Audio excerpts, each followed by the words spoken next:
Hello, and welcome to From Lansing with Love. I'm your host, State Representative Leslie Love. Every month we discuss a different topic with interesting guests. I hope you will find this program both informative and insightful. Today's show is about human trafficking. Human trafficking is a horrendous crime that affects thousands of our most vulnerable citizens. It's a $32 billion a year criminal enterprise of organized crime that traps thousands of men, women, and children into forced labor or sexual exploitation. This is a form of modern-day slavery, and it's getting worse, and it's set to overtake drug trafficking as the #1 criminal enterprise. It's hard to find accurate data on human trafficking because it only includes cases reported, and experts agree it's a crime that is underreported. The National Human Trafficking Hotline and Polaris Be Free text line reported over 8,000 cases of human trafficking in the United States in 2016. And that includes 246 cases which occurred right here in Michigan. And that number has more than doubled over the last 4 years. So there are basically two forms of human trafficking: sex and labor trafficking, with sex trafficking representing 73% compared to labor trafficking at 14%. So today I have special guests that are going to join me so we can explore the issue of human trafficking. My first guest today is Mary Engelman, the Executive Director of Michigan Women's Commission. She was appointed to head the commission by the governor this past November. Mary has an extensive background in leadership, government affairs, and community outreach, as well as operations and budget management. The Women's Commission was created by statute in 1968 with its 15 members serving 3-year terms and appointed by the governor. One of the commission's main duties includes directing attention to critical problems confronting women, and a major initiative is raising awareness of human trafficking in Michigan. So thank you for being here, Mary, and welcome. Thank you so much for having me. You're right. It's a big issue, and it's a huge problem in our state of Michigan. It is. And so I'm glad you're here to join us because I know the commission has done some work on human trafficking. So can you tell us a little bit about what the commission is doing around the issue of human trafficking? Absolutely. This really became one of our initiatives in 2013, and we really worked with the governor's office, the attorney general, state, federal, locally, to kind of create some legislation to really refresh our laws on human trafficking and include components like training. And so we were able to give input into that. We've also set up there's numerous task force for human trafficking throughout the state of Michigan. And we were really instrumental in creating one for Southwest Michigan. And it's very interesting because with that creation, some of our commissioners that serve on that, and we have commissioners that serve on pretty much all of the task force throughout Michigan, have really made an effort to really stop it in that area. Mm-hmm. And so you've seen just an overflowing of just activity and grassroots, where we even created a nonprofit to kind of to fund safe haven places for women that are at risk, men that are at risk, and especially children that are at risk. Okay. So can you give me some examples of, you mentioned broadly some of the programs, but specifically of how you're bringing awareness to human trafficking problems? Absolutely. We are working with different departments, different state departments, local departments. We go around and we actually do training. We have been instrumental in bringing what is called SAFE to Michigan. And this is a program that actually looks at the hospitality industry. And so we go in and we actually train them. And there was one arrest last year through our efforts where, hotel staff recognized that there was human trafficking happening in their hotel. Right. So that's another initiative that we do. So we're really working the grassroots efforts and education and making certain that we're looking at national programs and bringing it together and working with all of our different departments. Well, this is good that you bring up the example of the hotel, because when we talk about human trafficking, oftentimes it is sex trafficking. Right. But there's also labor trafficking too. Absolutely. Can you talk about the labor? Okay. Definitely. So within the labor industry, there's a misconception. If you've ever seen that movie Taken, that's not really what human trafficking truly is about. That's really transportation trafficking. This is human trafficking where it can happen in our neighborhoods, it happens in our schools, it happens I mean, it is a community issue. And so when you look at labor, you're talking about the service industries. You're looking at the nail salons. You're looking at anything that has service. There are people that are engaged in human trafficking that may not even know, like legitimate companies and non-legitimate. And I'm going to give you an example. We are housed within, the Michigan Women's Commission is housed within civil rights. And we do partnerships with Homeland Security and all kinds of other partners throughout the state. And there was a grower, a farmer, a grower that recognized that there was some odd behavior with some of his farm workers. What they found out was it was a human trafficking ring. And that means that you can have people that are migrant workers working on a farm, you know, helping plant and doing those things, but they don't have a right. They don't have any rights. They are being managed by someone or that ring. They are, when they go home at night, they don't have a home. They could be locked behind closed doors. They could be told when they can eat. They're not allowed to communicate with people. They are completely, their free will is completely gone. Wow. And so they're completely regulated by the ring. Oftentimes they're paid nothing or they're paid very little. So it is, I mean, and there, you know, and that's why we have Homeland Security involved. So are you finding in the studies that these are domestic, people from America, or are these immigrants that are mostly being labor trafficked? A combination. Okay. Combination, but you're also seeing child trafficking too. Okay. And that's also where you can see child labor. So human trafficking is so large and so broad that we may not even recognize the signs as just, you know, going out and someone does your nails or someone does your hair. You just don't know. And so we are trying to educate people in the community to recognize signs of that. Okay. So speaking of hair and nails, I'm looking at your hands. Yes. And I noticed you have this X on your hand. Yes, I do. So can you see the X on her hand? What's the X about? So today is end human trafficking, end modern day slavery, and today is a national day for it. So the point is you wear the red X and people inquire, and then it's an opportunity to talk about it. It's an opportunity to educate people, and so that's what we're doing. And you're seeing this phenomenal. I mean, we talked about that this industry is within billions of dollars of making money. It's second to illegal drugs. I mean, that is just huge, and it's growing worldwide. Worldwide, I mean, it's within the $100 billion industry. Why is that? And what's motivating?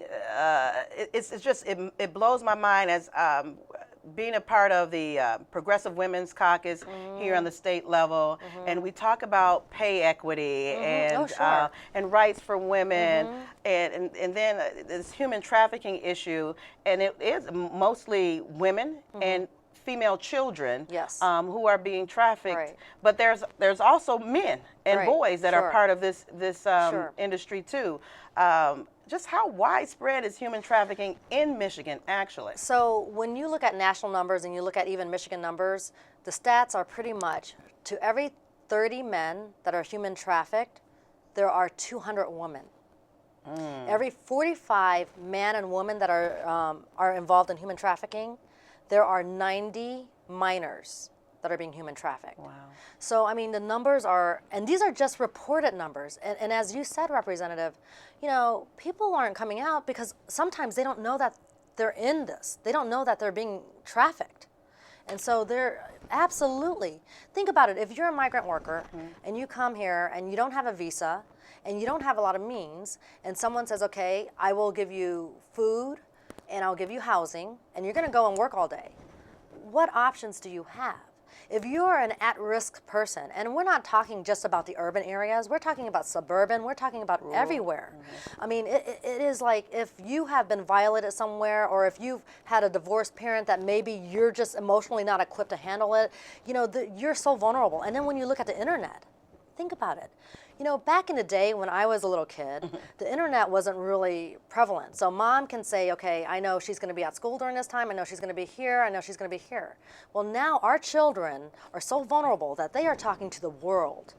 And they are subjected to potential harm through that. And that's a huge issue. And how do we wrap our arms around this? So what are some of the next steps and the ways that the commission will address human trafficking in Michigan? Education, education, education.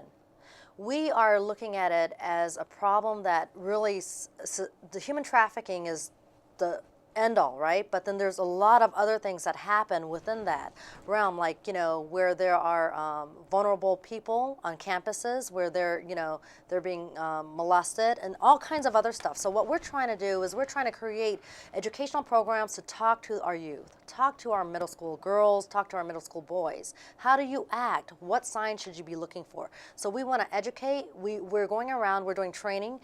We have been very pleased to be a part of training some of the hospitals. So some of our commissioners have been certified. And here's another thing. If you think you see human trafficking, if you think that something's weird, don't try to engage, especially if you have no training. Call 911 if there's going to be an immediate danger, or call the hotline. Get the resources. Don't move on your own. So, but really it's educating, it's really getting that message out there, and it's really saying, as a community, we need to know that look to your left, look to your right. Someone might be in that situation. Yeah. Let's not have the silos. Let's move together as a community. But earlier you said there are cases where people don't know, particularly in labor. Exactly. I think you may know if you're being sex trafficked, but I could be wrong. Right. But if you're being if you're a part of a labor trafficking ring where you're being housed, you get food, and we take you somewhere and you work, whether that's on a farm or a nail salon. So I can actually go into one of the nail salons and have no idea that worker is being human trafficked, and the worker then doesn't know that they're being trafficked at all. Exactly. So that's part of the reason why we have low reporting numbers, but and they're not low. Human trafficking, the numbers are too high. Right. In Michigan, if we have 246 cases, those are the 246 we know of. So, are you working with employer education? Absolutely. Yeah. Because I think that the other piece that you mentioned, the mental health, may affect whether a person's how they enter this, as well as drug abuse. I mean, you drug them, and you become addicted, and then now you're participating and engaging in something that you had absolutely you're blindsided by, and you're in a world of trouble. Anything else that the commission is doing that, or you want to bring awareness to?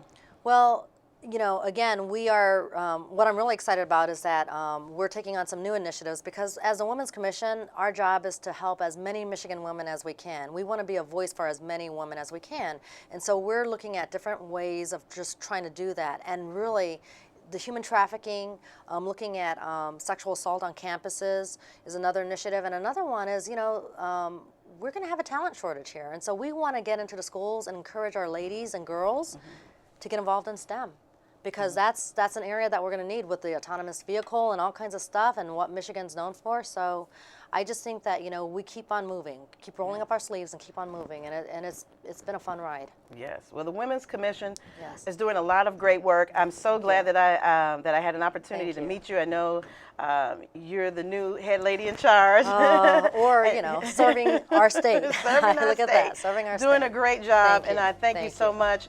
We have some more guests coming on to continue to have this conversation. And so it's time for us now to take a short break, but we'll be right back after this.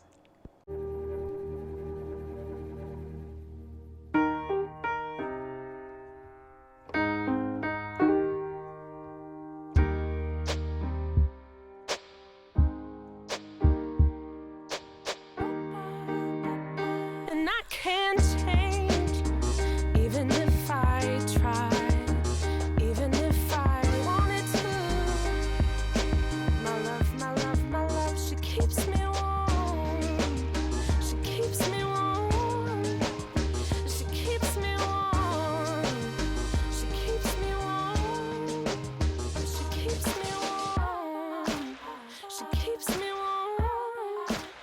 We are neighbors and best friends. I love my sister.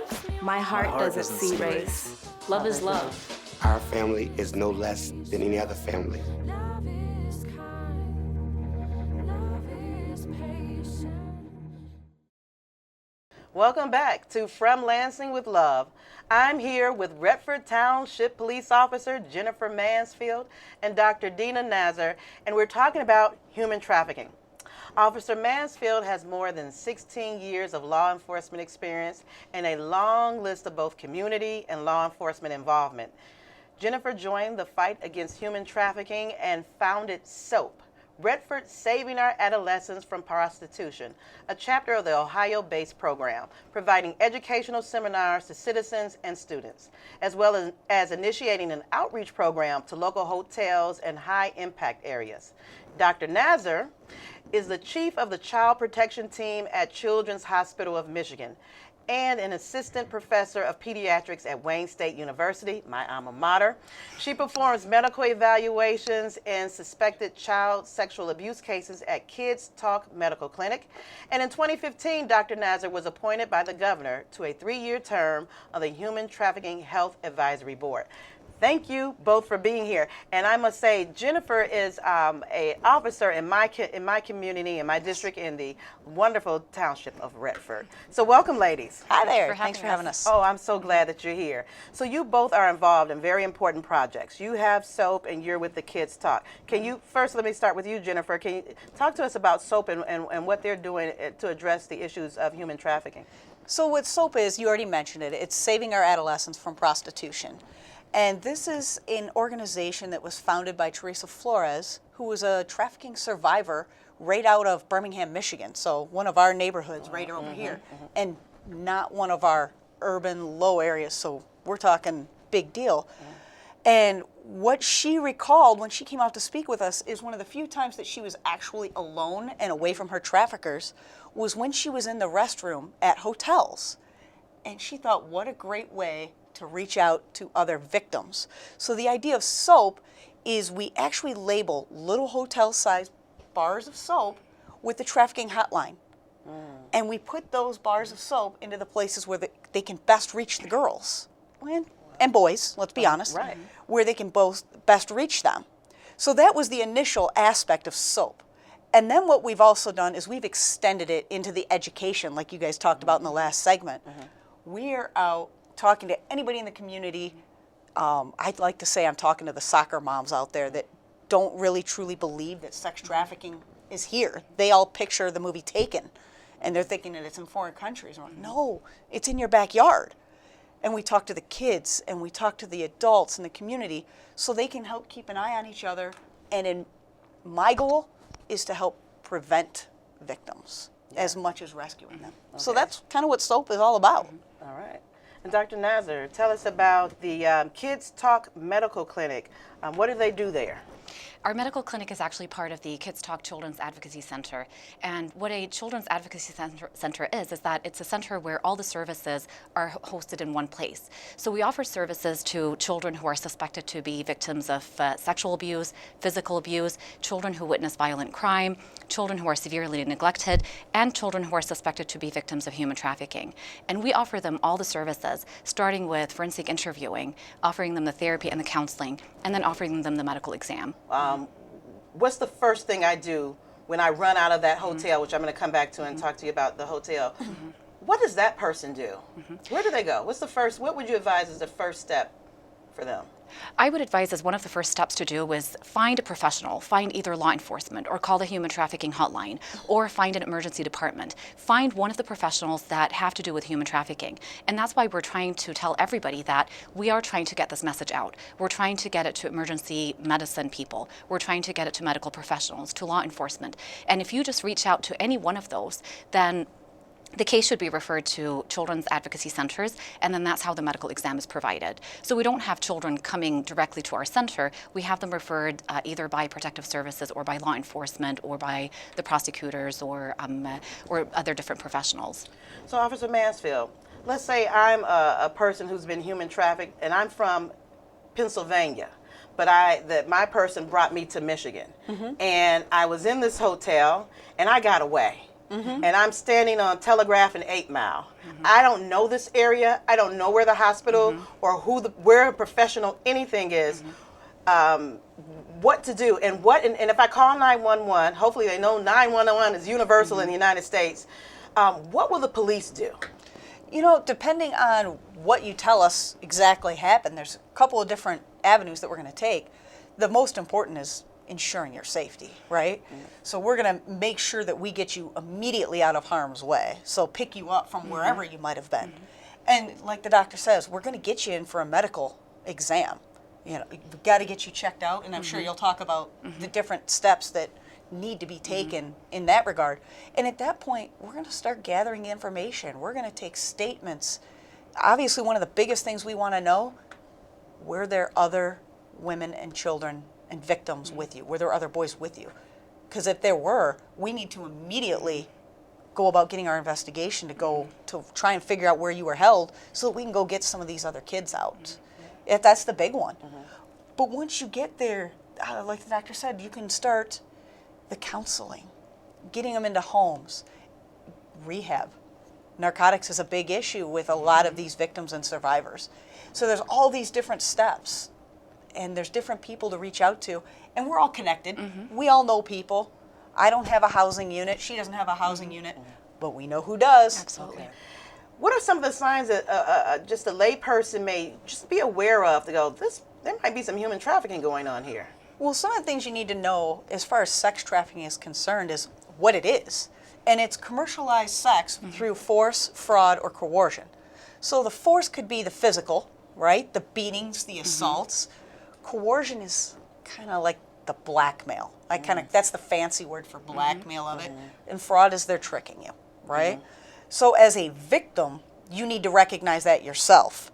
Because one of the easiest ways that sex trafficking starts with kids and girls is through the method of the, that charismatic older boyfriend who comes in there trying to be all sly and making the moves. And it progresses, right? So you need to know that. So if you're that outside person going to the hotels and that's what you need to picture in your head.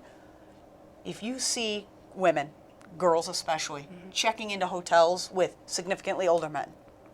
Could it be grandpa? It could, but the odds are against it. And then this is the best one. When you go to the hotel, how many bags do you take with you? You take a suitcase. You take a makeup bag. You probably take a bag for your shoes, right? I mean, women travel with a lot of stuff.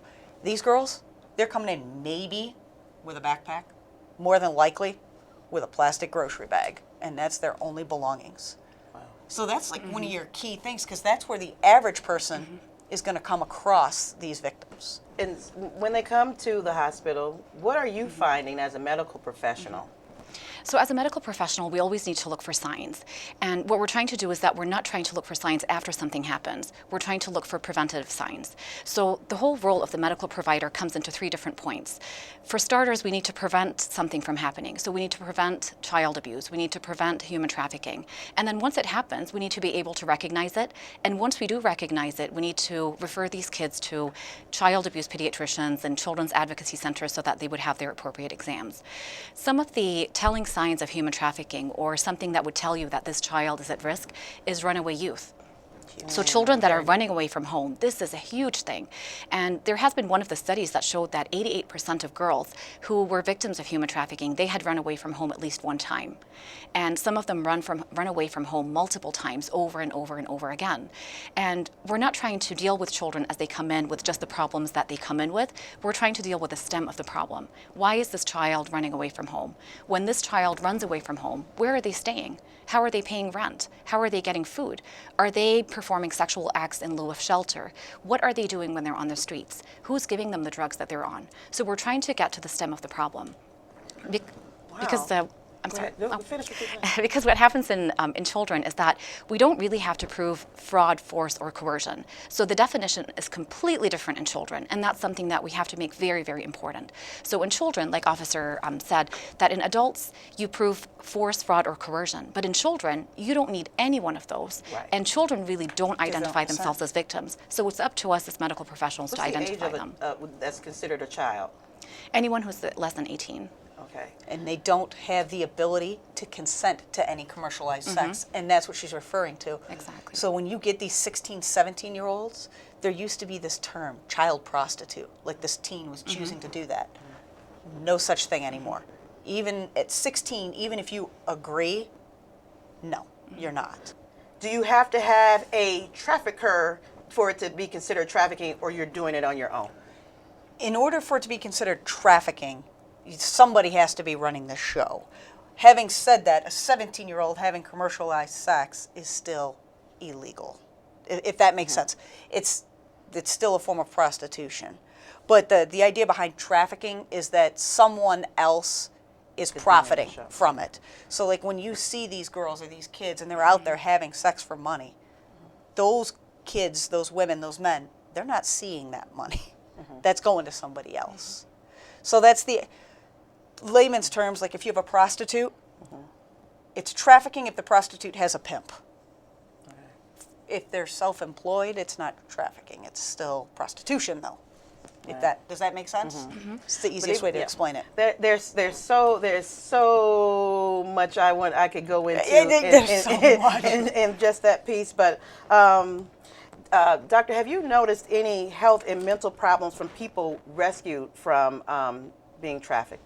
Yes. So we notice a lot of health problems when children are being rescued from human trafficking, or even when children are victims and they're coming in as runaways. So what we notice is that there are a lot of effects from being restrained or from being held against their will. Some of these children, they're kept in confined spaces. They're starved. They might be tortured so that they would perform more and more commercial sexualized acts. So we do find evidence of torture, evidence of strangulation, evidence of bruises on their body and skin.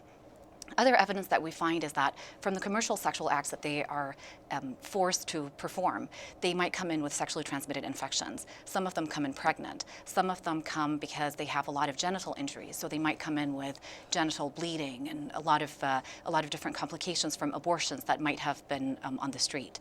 So we find a lot of medical complaints. And what happens is that when they're on the street, they're actually offered some of the drugs. So they might come in as a drug overdose. They might come in attempting suicide or attempting to harm themselves or harm others. And there are a lot of mental health consequences as well. Okay. What can someone do to avoid becoming a victim, and what can a bystander do to help a victim of human trafficking? You know, avoiding becoming a victim, I think it's the education, the awareness, knowing what's going on. The groomers, remember the sly older boyfriends? Knowing what that's about. So it's all about getting that information out there. For parents, know where your kids are, and I've said it before, stop being your kid's friend, be their parent, be up in their business, know what they're doing, and put an end to it. I mean, that's the big thing. If you talk to Teresa Flores, she was trafficked for 2 years out of her home. She left every night and came back every morning, and it was always, what if her parents had opened her bedroom door one night and noticed she was gone? Check on your kids. My other thing is that when we see children and when we examine children and evaluate them at Kids Talk, you'll notice that all of these are regular children. These are children who have hopes, have dreams, and they are part of families. Sometimes these families are broken. That might make these children more vulnerable. But I think what makes them vulnerable is just being a child. Just being someone who's under 18 makes you very, very, very vulnerable. So what we're trying to say is that these children don't wake up one day and say, well, I want to do commercial sexual acts, or I want to be a prostitute. These are things that are forced on them, whether you feel that the child made a choice to do something for money. So these are regular children, they're very vulnerable, and the more we focus on prevention, the more we focus on having the family really play a role in the life of the child, the better these children would have outcomes. Education. Education and awareness, both particularly on the part of the everyday citizen and all our law enforcement and our medical professionals. We're all responsible for looking out for each other. But that's all the time we have for today, and we can talk, and we need to continue this conversation. But I'd like to once again thank my guests, Mary Engelman of the Michigan Women's Commission, Officer Jennifer Mansfield of the Redford Township Police Department, and Dr. Dena Nazer of Children's Hospital of Michigan for joining us. And thanks to all of you for watching. If you have a show idea or would like to appear on the show, please contact my office, and that contact information will be on the screen, as well as the phone numbers that have been mentioned throughout this program. We also have the opportunity to see my two guests at a town hall that's coming up March 13th at 6 p.m. at the Redford Township District Library. So I hope that you will come out and join us there, and we'll continue the conversation in person. But until next time, be good to yourself and each other. And with that, we're all clear and out of here. Goodbye.